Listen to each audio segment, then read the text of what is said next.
The Michael Berry Show. Talking about the case out of Houston that has riveted the city over the past week.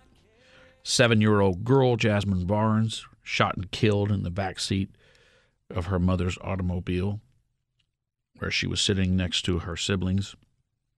Her mother driving. Her mother was also hit.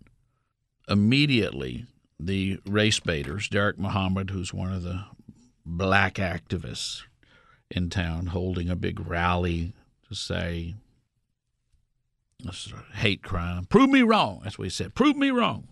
We've proved you wrong. And truthfully, here's what's so sad about it. So Sheila Jackson Lee shows up where she made the statement, quote, "Do not be afraid to call this what it seems to be, a hate crime." Now, the timeline is very important. Let's go back to Sean King, the white guy who pretends to be black. The white guy who pretends to be black is the one who said that a white guy was a shooter when it turns out it was a black guy. Oh, the irony is thick. Do I need to remind you? The whole reason we're talking about this is a 7-year-old girl was killed. Okay. Well, Sean King is the one who got the tip. So imagine this.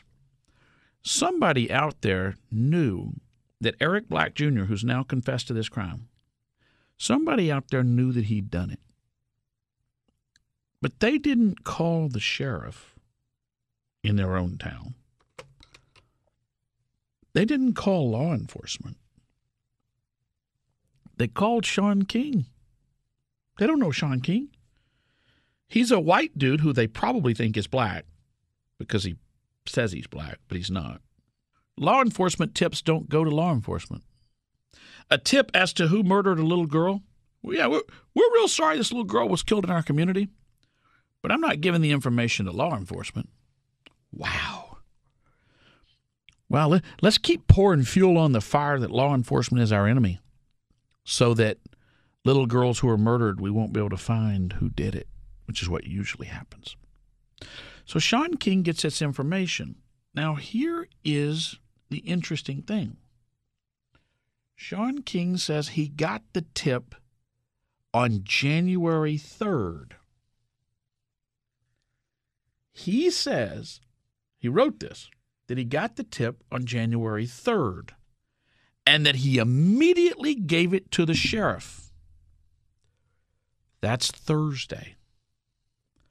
Why on earth would the sheriff's department still be promoting the sketch on Friday and Saturday if, as we now know, they believed the tip to be credible? And so, national attention. White man shoots black girl. Okay. Dog bites man, not very interesting. Man bites dog, big news. So maybe that's it.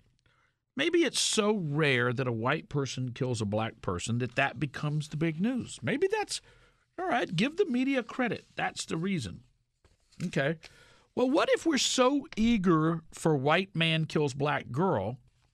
What if we're so eager for that story? Because, I don't know, it makes black people feel better.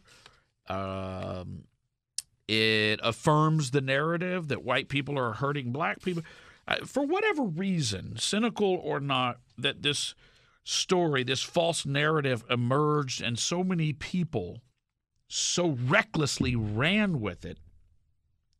For whatever reason that happens, we then have to ask ourselves the question, what are the measures to prevent it happening again? There are people whose entire livelihood surrounds being on TV and speaking at gatherings.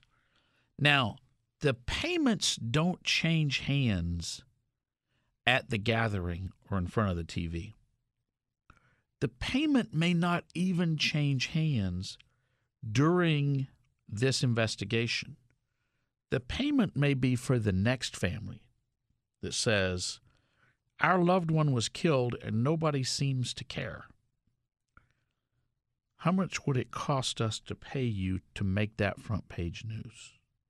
We saw that white man has killed too many black men in this town. we're calling an end to it, or there will be violence in this community. There's your evening news story. MichaelBerry.com.